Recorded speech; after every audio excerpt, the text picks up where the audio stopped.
Hello hi, నేను మిశ్రాని. ఈరోజు నేను మీకు రైస్లోకి కమ్మగా అండ్ కారంగా టేస్టీగా ఒక పచ్చడి అయితే చూపిస్తున్నా. చాలా ఈజీ అనమాట, ఏం పెద్ద పని లేదు.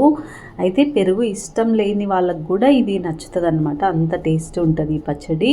ఇంకోటి, ఇది మనం పొంగనాలు చేసుకుంటే ఈ పచ్చడి ఇంకా బాగుంటుంది. పొంగనాలకు కూడా ట్రై చేయండి అండ్ రైస్కి ట్రై చేయండి.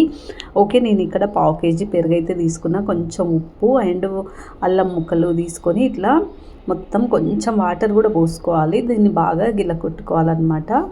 ఓకే, ఇక్కడ ఇది రెడీ అయిపోయింది. నాకు ఉప్పు కూడా చూసుకున్నాను నేను ఒకేసారి. నెక్స్ట్ వచ్చేసి మనం పొడుగ్గా పచ్చిమిర్చి కట్ చేసుకొని పెట్టుకోవాలన్నమాట. ఇప్పుడు కొంచెం ఆయిల్ వేసుకుంటున్నా. ఇందులో ఆవాలు, జీలకర్ర, శనగపప్పు, మినపప్పు వేసుకుంటున్నా.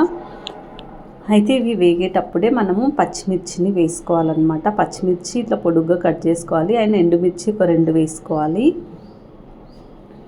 ఇక్కడ చూడండి, ఒకసారి పచ్చిమిర్చిని నేను ఒక 10-12 తీసుకున్నాను అన్నమాట. ఇంకోటి, పచ్చిమిర్చి తినని వాళ్ళు నార్మల్గా పెరుగు రైస్ తినొచ్చు, అది పెరుగుతో పచ్చడి. ఎందుకంటే ఇది ఫ్లేవర్ కలిస్తే చాలన్నమాట. టేస్ట్ అయితే చాలా బాగుంటుంది. ట్రై చేయండి. ఇది బాగా మగ్గాలన్నమాట పచ్చిమిర్చి.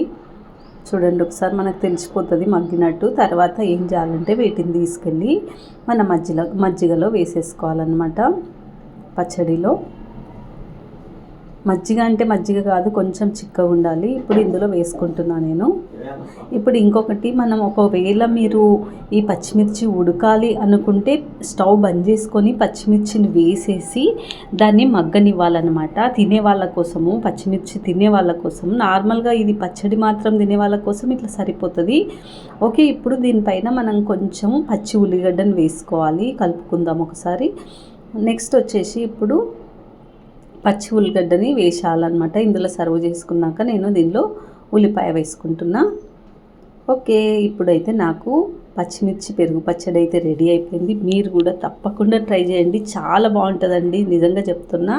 ఇంకొకటి, మీరు పొంగనాలు చేసినప్పుడు తప్పకుండా ఈ పచ్చడి అయితే ట్రై చేయండి. నెక్స్ట్ మరో వీడియోతో మీ ముందుంటాను.